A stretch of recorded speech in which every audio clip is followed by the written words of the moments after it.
Conspiracy theorists of the world, get ready for some bad news.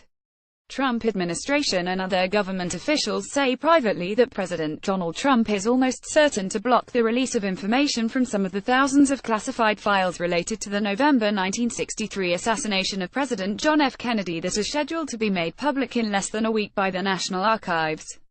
Story continued below. Administration officials would not identify what specific information related to Kennedy's murder might be kept secret on Trump's orders, though they acknowledged concern over classified documents held at the archives that were created decades after the assassination, specifically, in the 1990s. The officials held out a slim possibility that the always unpredictable Trump could decide at the last minute to release all the remaining JFK files held at the archives, tens, if not hundreds of thousands, of pages of long secret documents, but said it was highly unlikely, especially because of concern that documents from the 1990s might expose relatively recent American intelligence and law enforcement operations. Some of those documents could be partially released, with some of the information blacked out, they said. A previously released bare-bones index of nearly 3,100 never-before-seen assassination-related documents scheduled for release next week shows that the vast majority were created in the 1960s and 1970s, and many, if not most, of them appear likely to be declassified. Only several dozen date from the 1990s, and most of those were created by the CIA. Many are letters written at the spy agency to a special Federal Review Board that, at the time, was trying to decide how much of the JFK record from the 1960s could be made public without damaging national security or U.S. foreign policy. Lindsay Walters, a White House spokeswoman, told Politico magazine that the White House was working to ensure that the maximum amount of data can be released to the public by next Thursday, October 26, the 25-year deadline set by Congress under a 1992 law signed by President George H. W. Bush that was intended to try to tamp down conspiracy theories about Kennedy's assassination. But there has been concern, she said, over classified assassination-related documents stored at the National Archives that were created decades after Kennedy's murder. Some of the records within this collection were not created until the 1990s, and they need to be closely reviewed to guarantee there would be no identifiable harm to national security if made public, she said. She was not more specific in identifying the documents in question. A congressional official who has been closely monitoring the issue, speaking on condition of anonymity, said Trump had been under pressure from the CIA to block the release of some of the assassination documents on national security grounds, possibly to protect CIA tradecraft and the identity of agency informants who might still be A. With only days to go before the deadline, everything is in flux, the official said. I guess the president could change his mind at the last minute. But unless there is a dramatic change of heart, there will not be an absolutely full release of this information. I think you'll see a lot of the files next week. Just not all of them, unfortunately. And a lot of documents that should have been released in full won't be. There will be deletions. The 1992 law, the JFK Assassination Records Collection Act, was passed by Congress in response to the furor created by a Stone's conspiracy-laden hit film JFK, which was released the year before. As a result of the law, millions of pages of documents related to the assassination were made public in the 1990s, but not all. A relatively small fraction, the 3,100 documents that the public has never seen, as well as the full text of more than 30,000 files previously released only in part, have been held back until now. Most of those documents were created inside the CIA, the FBI and the Justice Department. Under the law, however, everything must be released, in full, by next Thursday unless Trump decides otherwise. Until now, Trump, himself no stranger to conspiracy theories, including a seemingly bizarre theory offered during last year's presidential campaign that connected JFK assassin Lee Harvey Oswald to the father of Senator Ted Cruz of Texas, has given no clue in public on his plans for the JFK documents. Cruz and his father adamantly deny the allegations of a family tie to Oswald.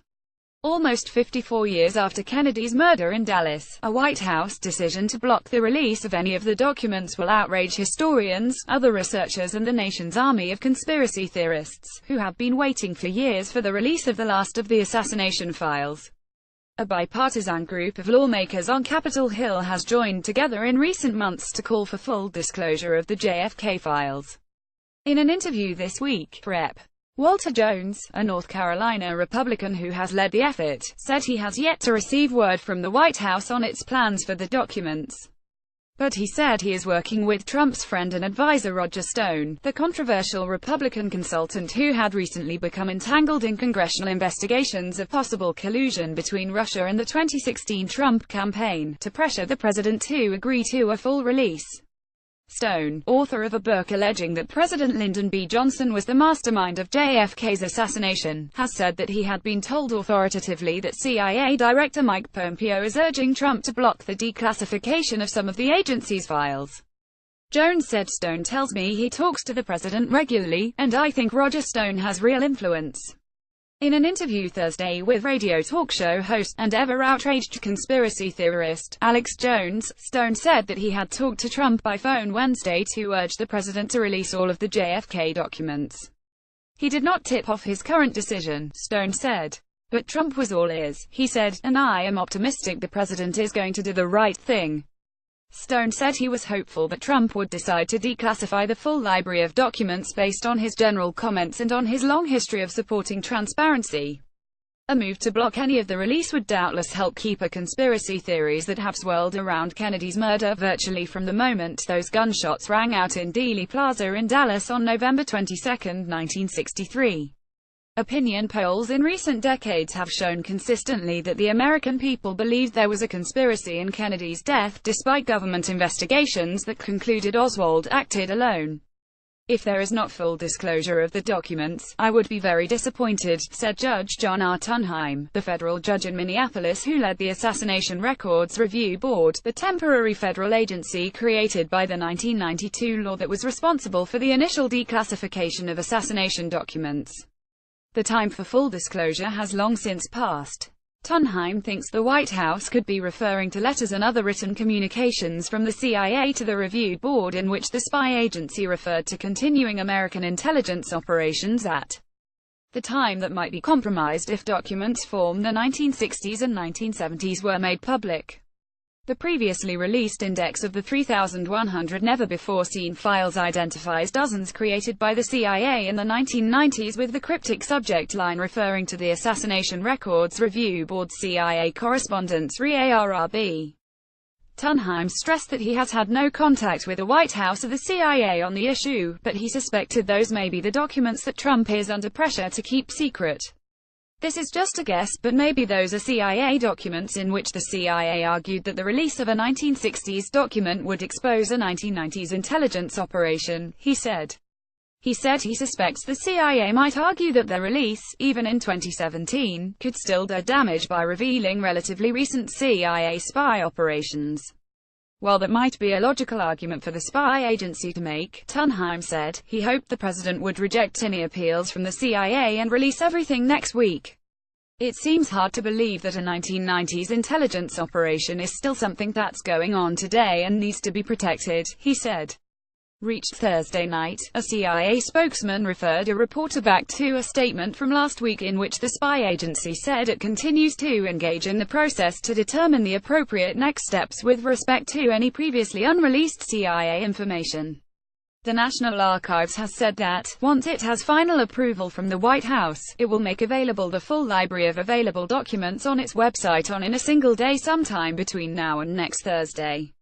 That suggests that, whatever Trump's final decision, JFK historians and conspiracy theorists had better get themselves ready for some serious eye strain in the days to come. They are about to be flooded with tens of thousands, if not hundreds of thousands, of pages of long secret documents about a turning point in American history. But maybe not all of them. Philip Shannon, a former Washington and foreign correspondent for The New York Times, is the author of A Cruel and Shocking Act: The Secret History of the Kennedy Assassination.